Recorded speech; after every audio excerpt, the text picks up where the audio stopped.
पर चर्चा करेंगे। तो हार्मोन्स क्या है? नॉन न्यूट्रिशियस है, मतलब इसमें न्यूट्रिशन तो आपको मिलेगा नहीं। और इंपॉर्टेंट पॉइंट ये है जो अभी पढ़ने वाले हैं टॉपिक में कि हार्मोन जो है वो क्या है? इंटर सेलुलर मैसेंजर होते हैं। इंटर सेलुलर मैसेंजर कहने का मतलब क्या है? किसी एक सेल से सिक्रीट होते होंगे। अभी पढ़ाए थे कि ऐसे ऑर्गन, ऐसे स्ट्रक्चर जो किसी केमिकल का सिक्रीशन करते हैं, वो केमिकल नॉन न्यूट्रिशियस है और वो आपके बॉडी के ग्रोथ एंड डेवलपमेंट के लिए रिस्पॉन्सिबल है, कंट्रोल कोऑर्डिनेशन के लिए रिस्पॉन्सिबल है। ऐसे सिक्रीशन को हम क्या बोलते हैं? हार्मोन बोलते हैं। और ये हार्मोन डायरेक्टली पोर कहाँ होते हैं सर? ब्लड में पोर होते हैं। और ब्लड के थ्रू ये टारगेट सेल के पास जाके क्या करते हैं?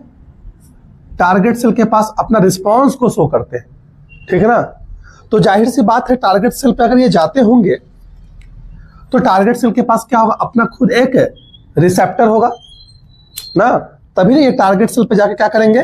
बाइंड करेंगे और बाइंड करने के बाद अपना रिस्पॉन्स को, अपने रिस्पॉन्स को शो करेंगे।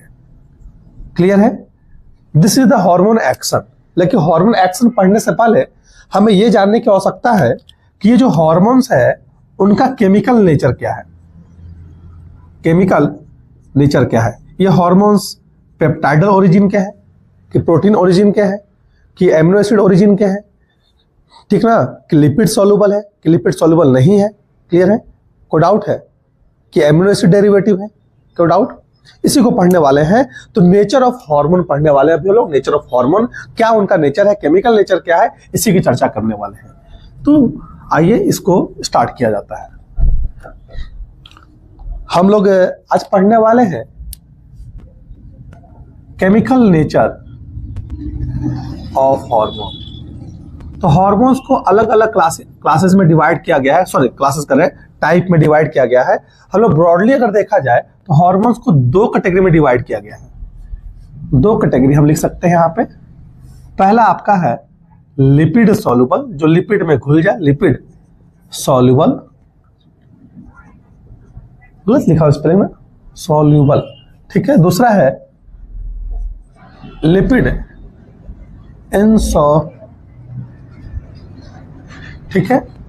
कोई डाउट है? कोई डाउट है? कोई डाउट है? अब लिपिड सॉल्युबल में क्या, कौन सा आ जाते हैं? लिपिड सॉल्युबल में आपके आ जाएंगे जैसे कि स्टेरॉइड, ठीक है, स्टेरॉइडल हार्मोन आते हैं। आपके बुक में भी लिखा होगा, स्टेरॉइड करके लिखा होगा।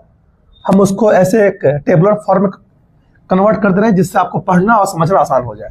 तो मैंने क्या बोला? पहला है स्टेरॉइडल हार्मोन, स्टेरॉइडल हार्मोन यानी स्टेरॉइडल हार्मोन स्टेरॉइड्स लिखा हुआ है। दूसरा आप लोग पढ़िएगा इसमें थायराइड हार्मोन जो होता है, थायराइड हार्मोन ये क्या होता है? ये आपका आइडो लिपिड सॉल्युबल होता है। क्या लिखा हुआ आपके बुक में देखिएगा बार, आइडो क्या लिखा हुआ है, हम बार बार भूल जाते हैं इस वर्ड को। यहाँ पे आपको लिखा हुआ है आइडोथायरोनिन। क्या है? Iodothyronine, iodothyronine. ये आपके एनसीईआरटी में लिखा है, हायर लेवल पर जाइएगा तो ये लिपिड सॉल्युबल हार्मोन है, डायरेक्ट ऐसा लिखा रहता है, इसलिए बार को नाम बार को बार बार भूल जाते हैं। आइडो मतलब क्या है? आयोडीन की आवश्यकता है इस हार्मोन को बनाने के लिए, T3 एंड T4, ठीक है। कोई डाउट है? इसलिए यहां पर लिखा हुआ है दे आर लिपिड सॉल्युबल। तीसरा अगर यहां पे देखा जाए, इसमें अगर पहला देखें तो पहला है प्रोटीनस हार्मोन या इसी को पेप्टाइडल हार्मोन भी बोलते हैं। पेप्टाइड इन ओरिजिन है पेप्टाइडल हार्मोन। पेप्टाइडल हार्मोन क्यों बोल रहे हैं? क्योंकि काफी सारे पॉलीपेप्टाइड मिलकर क्या बनाते हैं? प्रोटीन। तो हम बोल सकते हैं वो जो हार्मोन्स है प्रोटीन इन नेचर है या फिर पेप्टाइडल इन नेचर है। दूसरा आप लिख सकते हैं इसमें amino acid derivative, amino acid derivative,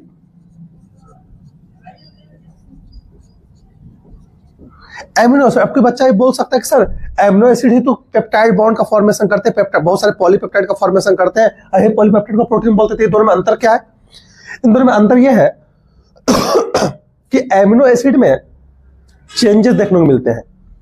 amino acid में कुछ फंक्शनल ग्रुप आकर अटैच हो जाते हैं और फर्दर वो हार्मोन की तरह से बिहेव करते हैं। और एक सिंगल एमिनो एसिड, क्लियर है? जैसे कि आपको मेलाटोनिन हार्मोन को देखने को मिल सकता है, जैसे ट्रिप्टोफैन अपने को कन्वर्ट कर लिया, कुछ चेंजेस किया और वो बन गया एक हार्मोन की तरह से बिहेव कर रहा है, तो उसको बोलते हैं एमिनो एसिड डेरिवेटिव। क्लियर है? और यहाँ पे पूरा पेप्टाइड, पूरा एक पॉलीपेप्टाइड ही हार्मोन की तरह से बिहेव कर रहा है, तो उसे प्रोटीनस इन ओरिजिन बोल सकते हैं। क्लियर है? कोई डाउट है? और कुछ दिया हुआ है एनसीईआरटी में? स्ट्राइडल दिया है, स्ट्राइडल तो लिख दिया है, आइडोथायरोनिन लिख दिया है, एमिनो एसिड डेरिवेटिव लिख दिया है, प्रोटीनस लिख दिया है, इसके अलावा है क्या? नहीं। पॉलीपेप्टाइड वही प्रोटीनसिन या पॉलीपेप्टाइडल पेप्टाइडल हार्मोन। क्लियर है? कोई डाउट है?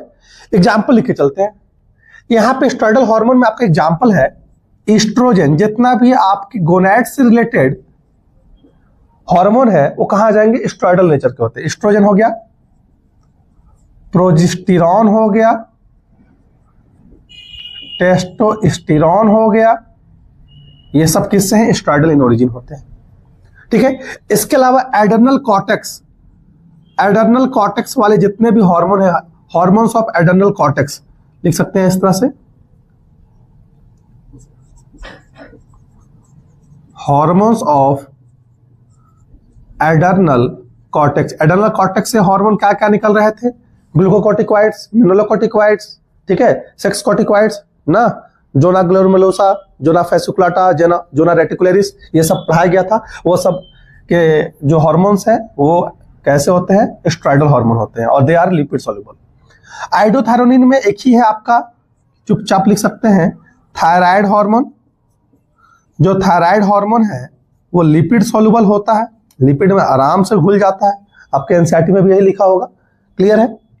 इसका एग्जांपल देखेंगे प्रोटीनस एमिनो एसिड डेरिवेटिव का, तो एमिनो एसिड डेरिवेटिव में आपका एग्जांपल है एपिनेफ्रिन, नॉन एपिनेफ्रिन। तो लिख सकते हैं हार्मोन्स ऑफ, ये किसके हार्मोन्स होते हैं? Hormones of adrenal medulla, adrenal medulla. ठीक है? एग्जांपल इसमें क्या है? Epinephrine and non epinephrine. एक बार पीछे देख लीजिएगा रिकॉर्डिंग हो रहा है कि नहीं, टच नहीं करना है। Epinephrine and non epinephrine. यहां तक में डाउट है? कोई डाउट है? दूसरा मेलाटोनिन। मेलाटोनिन क्या है? क्या हुआ? तीसरा मेलाटोनिन, ये एक एमिनो एसिड डेरिवेटिव हार्मोन है। बस एग्जांपल आपको याद रखना है। अब इन सब के अलावा जितने बच जा रहे हैं वो सब किसमें है? पेप्टाइडल है, प्रोटीनस है। जैसे कि hormone of hypothalamus, hormones of hypothalamus, hypothalamus से निकलने वाले hormone, hormones of pituitary, hormones of pituitary. ठीक है? यहां पे हाइपोथैलेमस, पिट्यूटरी के बाद पूरा हार्मोन क्या है? प्रोटीनस नेचर है। फिर उसके बाद यहां आते थे नीचे, यहां पे ये थायराइड ग्लैंड, थायराइड ग्लैंड में तो हमें पता थायराइड हार्मोन क्या है? स्ट्राइडल नेचर है, सॉरी लिपिड नेचर है, लिपिड नेचर है, यहाँ पे लिखा दिया।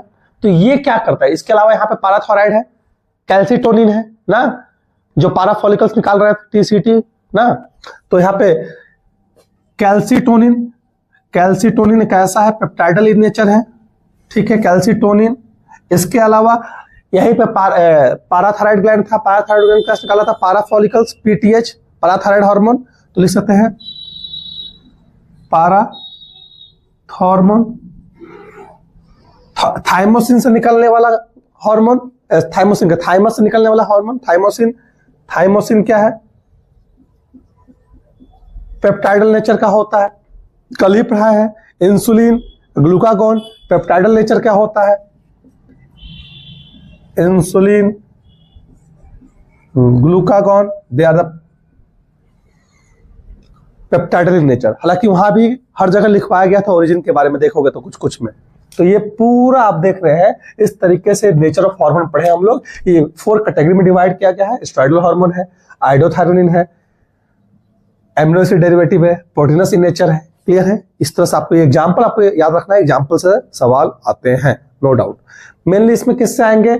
1 2 3 4 5 6 7 8 इतने से आते हैं जरूर सवाल, क्योंकि